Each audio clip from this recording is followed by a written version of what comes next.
chốt pan nó trong câu thì nó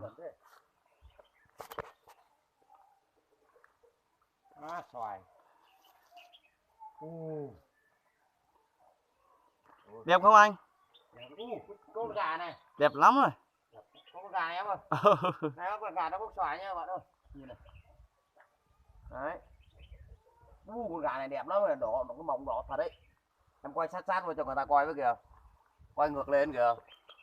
Đấy, Gà đây đẹp lắm rồi ôi các bạn này. bên này mẹ, bên này chậm hơn. Đây là hoa xoài ấy, xoài Thái ấy. Em ơi, chụp quay bên này này, quay bên này mới nhìn nó mới rõ này. Đây này. Xoài Thái đẹp thế. Cái này là cái xoài chuối tím bạn ạ.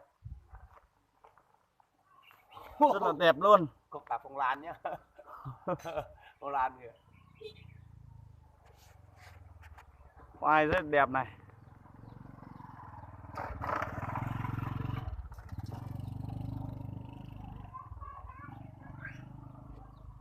Đi chợ khoai dứa cho bà và chỉ cầu rồi là chỉ trộm buồn nữa nè. Chị tới ba tuần trong câu hành ơ mua mũ già cháu thế. Trong câu hành thịt bia đi nữa. Chưa thấy cây xoài sai thế này bây giờ đấy.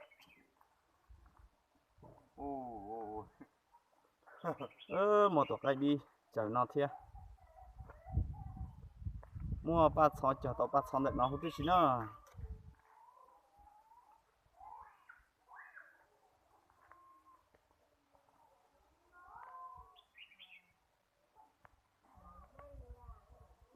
Trong câu thịt tía chỗ không gì. Bên này có một cây này. Bên đây có cây xoài thượng này. Đây này. Cây xoài thượng này thì đột còn lá thôi nhá, không có không mấy. Cấu đắc som nhá. Bạn nhớ cái xoài này là cấu đắc som nhá, cái cây xoài sai này là cấu đắc som kìa. Cái biển cầu đắc som cho người ta coi với kìa. Thu gần lại. Đây là cái cây xoài tượng nha, kia là cái chuối nhá. Đó.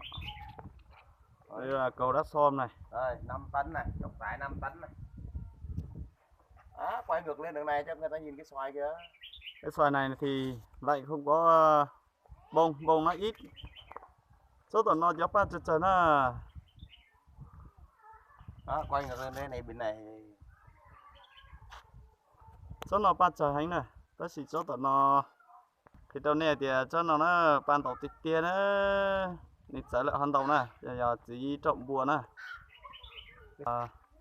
Cho nó cô giờ chỉ trộm buồn này, nít sẽ lợi thế này, này cô chỉ thể ban bảo lý cho tận nó này. Ô, ở đây có cả cái bưởi này. Bưởi gì đấy nhỉ? Thì đầu này nữa. Ô, bưởi đời trái này. Tới ba trong câu thể à?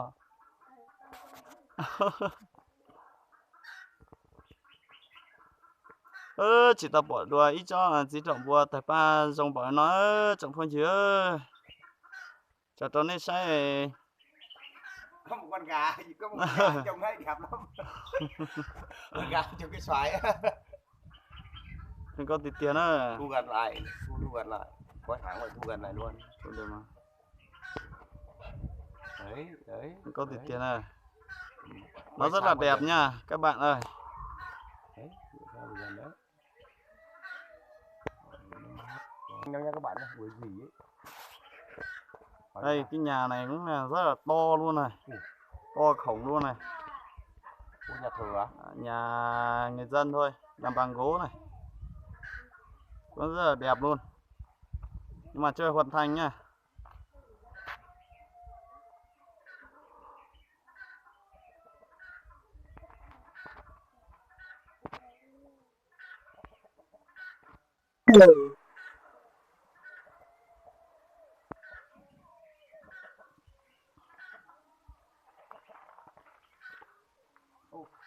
Đây có vòi nước.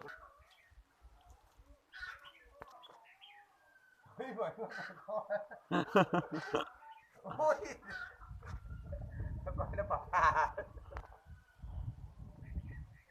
Có tiền nữa chỗ gì cho đi đâu này sẽ đợi sai tao sai ấy nhớ trong sẽ đợi nè.